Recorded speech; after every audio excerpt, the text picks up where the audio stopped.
Hi, my name is Charles Sprigman. I have been a full-time urgent care physician at Inspira Urgent Care since 2011. I grew up in South Jersey. I currently live in East Greenwich with my wife and 2 daughters. Besides my passion for medicine, the other thing I really enjoy doing is swimming, and I swim competitively on a master swim team. I've wanted to be a physician since I was about 10 years old. I was fascinated with the science and learning about the human body, and I wanted to do something which would incorporate that into helping people on a daily basis. My first job was as a fast-track physician at Underwood Memorial Hospital ER, now Inspira Woodbury ER, and I was seeing conditions there that are very similar to what I see in the urgent care now. So I did that for 10 years from 2001 to 2011, and then when Inspira built the first urgent care at Tomlin Station in Mullica Hill in 2011, I came over as the first full-time urgent care physician for Inspira, and I've been with Inspira ever since.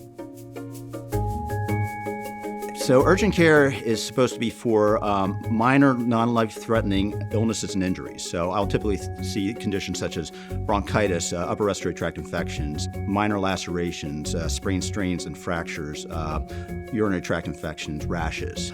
So we are able to see patients on an immediate basis for, again, their minor non-life-threatening illnesses and injuries. And then we refer back to the primary care physician. And if a patient's primary care physician is from Inspira, the network is integrated with the computer system so that their primary care physician will get immediate records from their visit from us.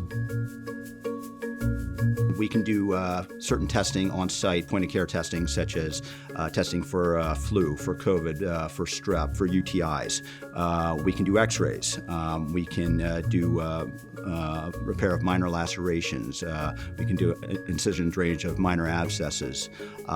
So we can do things that need more immediate care, but again, non-life-threatening. We're not an ER, and we're not the family doctor. We're kind of in between.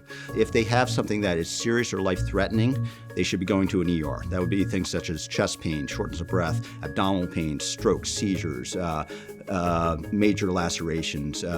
Anything like that should still be going to an ER. And on the other end, we don't treat chronic care conditions. So anybody that has chronic needs for the treatment of their diabetes or high blood pressure or things like that, you really need to still have a family physician. So we still stress that strongly, that everyone should still have a primary care physician.